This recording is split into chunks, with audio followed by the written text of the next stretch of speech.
안녕하세요. 소송의 세계 오세호 변호사입니다. 오늘 살펴볼 사건은 본인이 일하던 약국을 퇴사한 후 같은 건물에 새 약국을 차린 약사 사건입니다. 약사 B씨는 A 약국에서 약 2년간 파트타임 약사로 근무하는데요. 그리고 이 약국을 관둔 직후에 같은 건물에 새 약국을 개업합니다. 이에 A 약국은 B씨에 대해서 B씨의 이 약국 영업 행위로 인해 매출에 큰 타격이 있다, 영업비밀을 침해했다 라고 하면서 영업 정지를 구하는 가처분 신청을 법원에 합니다. A 약국은 B씨가 본인 약국에 일하면서 약품 리스트라든지 매출 현황 등을 그대로 알게 돼서 이를 그대로 이용해 같은 건물의 약국을 개업했고, 이로 인해 영업 및 매출에 타격이 발생할 수 있다고 주장을 합니다. 이에 재판부는 A 약국의 가처분 신청을 인용하는데요.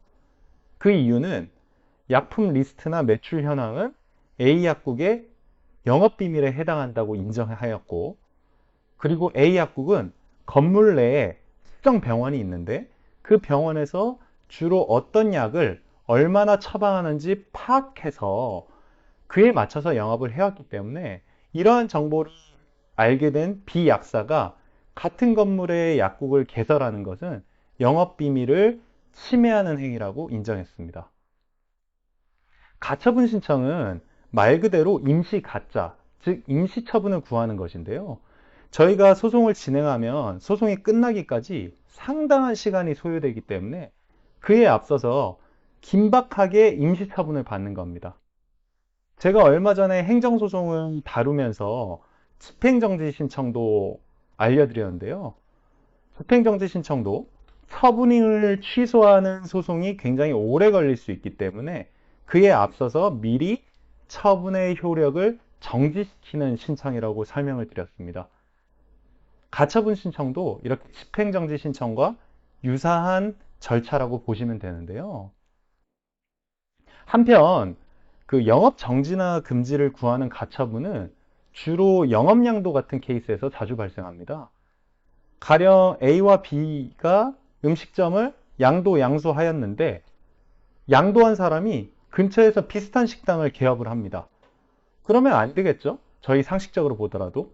그렇게 되면 기존 음식점을 양수한 B에게 중대한 매출 타격이 발생할 것이 자명하기 때문입니다.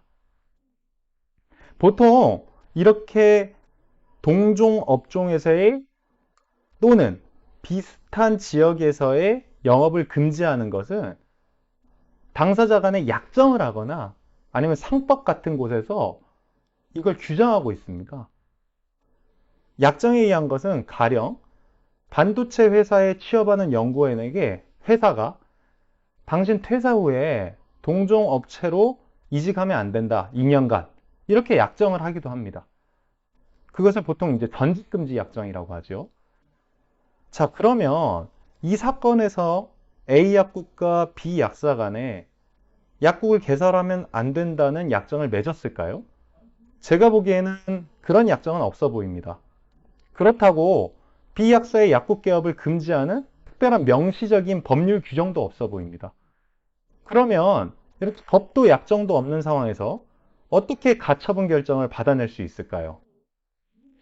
영업정지, 영업금지 가처분은 법원이 쉽게 받아들여주지 않습니다. 왜냐하면 이것을 쉽게 인용하면 상대방에게 타격을 줄 수 있기 때문입니다.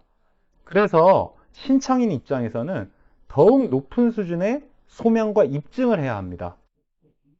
우선 이 사건 변호인은 A 약국의 영업 비밀, 즉 그 약품 리스트라든지 매출 내역 같은 것들이 영업 비밀에 해당한다는 것을 강조했습니다. 그것은 우리가 흔히 말하는 부정경쟁 방지 및 영업비밀 보호에 관한 법률, 즉 보통 부정경쟁방지법이라고 하는데요. 이 법을 필두로 삼아서 A 약국의 영업비밀을 B 약사가 알고서 이것을 적극적으로 영업에 활용했다는 점을 적극 주장한 것으로 보입니다. B 약사는 심지어 특정 병원에서 가장 가까운 자리에, 즉 A 약국보다 더 가까운 자리에 같은 건물 내에 그 장소에 약국을 개설했는데요. 결국 이러한 사정을 고려하여 재판부는 가처분을 인용한 것입니다. 사건이 아무리 어려워도 어떻게든 돌파구를 찾아내야 하는 것이 바로 변호사의 책무이자 능력이 아닐까 싶습니다. 소송의 세계 오세호 변호사입니다. 감사합니다.